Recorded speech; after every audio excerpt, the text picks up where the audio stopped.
Alright, I'm just going to briefly walk through this organ of Corti model here. There's actually more than just the organ of Corti, which people sort of argue over what it actually includes.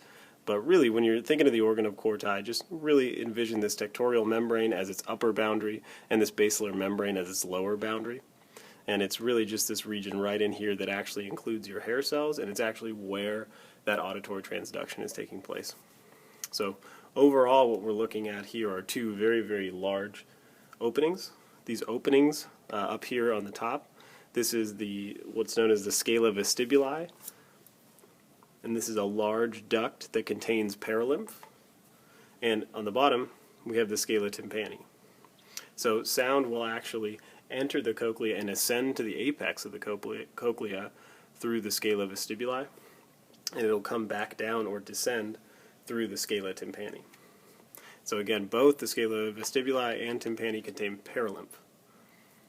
So where it's more important to regulate the liquid environment is actually in this chamber here, which is often referred to as the cochlear duct, but is also known as the scala media. So they're the same thing, just two different terms. With the upper boundary of this scala media is this vestibular membrane.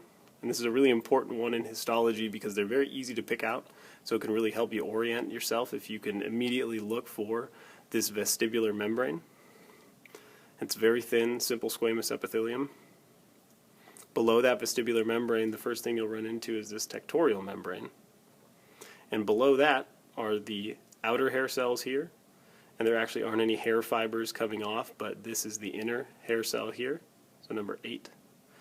And up here, these are the 3 outer hair cells. So those outer hair cells are actually in connection with that tectorial membrane, and the inner hair cell is the one that's actually the sensory hair cell that's actually delivering the sensory information to the cochlear nerve.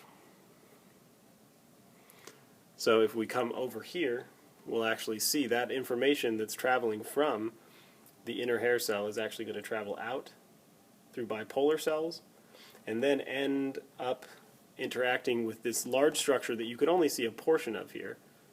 It's this very, very large structure that every single organ of Corti is attached to, and it's called the spiral ganglion. So this is just one component of the spiral ganglion. Spiral ganglion is a mass of nervous tissue that sort of spirals up with the cochlea from the inside. So you can think of the cochlea as actually wrapping around the spiral ganglia. And then this spiral ganglia all come together and fuse to form the cochlear nerve, which then joins the vestibular nerve to form the vestibular cochlear nerve.